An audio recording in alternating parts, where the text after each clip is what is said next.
All right, I'm hype. Award season is the best time of the year. I'm obsessed with the red carpets, the looks. For most of us, we turn the Oscars on Sunday. We have no idea who these people are. We've never heard of these movies. And we're like, I don't even know who's supposed to win. So I watch the movie so you don't have to. Literally spent the last 2 weeks watching every single Best Picture nominee. And I added it up. It's more than 24 hours of my life I spent watching these movies. But it was all worth it. So this is my guide for you. My 2025 Oscars guide, what you should watch, what I think is going to win. Take it with a grain of salt. I'm not a movie expert. These are just my opinions. You know, if you think it's a hot take, you can challenge me. Actually, don't. Please don't come for me. I broke things up into 3 different categories. Movies you can skip, middle of the pack movies, and then the big 4, the ones you should watch and the ones I think are going to actually win the awards on Sunday night. First category, movies I think you can skip. I'm not saying these are bad movies or movies that aren't worth watching. I actually liked all these movies, but I just think they're not going to win a ton of awards. So we'll start with Nickel Boys. I actually read the book, and the book is way better. So you're probably better off just reading the book than watching the movie. Next one, I'm Still Here. Wonderful movie. I loved it. I thought it was great. I think that Fernanda Torres, who's the main actress in it, might win an award, but the whole movie's in Portuguese, and it's a lot of reading. Also on my skip list is Dune Part 2. I feel like people are going to come for me for this one, but like, I don't know. It's a good movie, but I had to watch the first one in order to get the second one. If you didn't watch the first one, the second one's going to confuse you. But I also just don't think it's going to win a bunch of awards. I think maybe like some special effects stuff, but a lot of times I don't even televise those, so why bother? Last movie I think you can skip. Oh, Honora. That one. Whoo, it's a little spicy. Do not watch with the kids around. It was much less serious, which isn't to say it's not a good movie, but I think when you stack up the rest of the movies, the other ones are just a little bit better. Okay, next category is the middle of the pack movies. There are 2 that I would consider like, will you watch it? Should you watch it? Should you not? The first one's Conclave. Stanley Tucci's there, and the guy who plays Voldemort, and they have to decide, who's going to be the next pope. Most of the movie is just a bunch of guys in robes standing around. It's gotten a lot of hype for like its cinematography, which is really great, and it's a good storyline.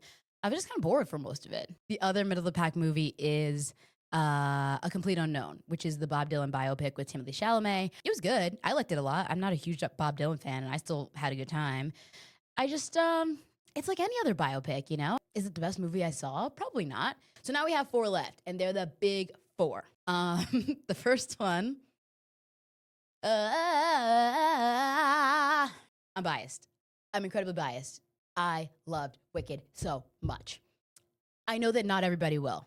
I sobbed the entire time I watched the movie because I just loved it so much. I think it wins at least one, right? I think it goes home with something like hair and makeup, set design, something. Next one of the big 4 is The Substance. Woo! That was a doozy, man. It was a great movie. It was a little nuts. I mean, unlike anything I've ever seen, I think Demi Moore is going to take home Best Actress for this. She won at the Golden Globe, so I feel like it's probably going to happen again. It's a good watch. It's a fun watch. It's just a little disgusting. Like, there are just some scenes where you're like, ugh. Like, don't watch it if you just eaten. Don't watch it while you're eating. But it's really good. Would recommend. Oh, next is The Brutalist. Really, really good movie. It feels like the typical Oscars pick, and I do think that The Brutalist is going to win Best Picture. Only thing about this movie is that it's probably the longest movie I've ever seen. 3.5 hours in the theater. And there was an intermission, 15 minutes. They said, hey, take a break, take your bathroom break, go get your popcorn, because we still got another half of this movie to go. Like half a workday I spent watching this movie. The last one, which is the one you probably heard about the most, is the most nominated movie, is Emilia Perez. But it's the one I'd probably recommend the least. I gave it a 4 out of 10. I didn't like it. I don't understand why it's nominated for all these awards. It's the center of all the controversy. People have been talking about it a lot. Why is it a musical?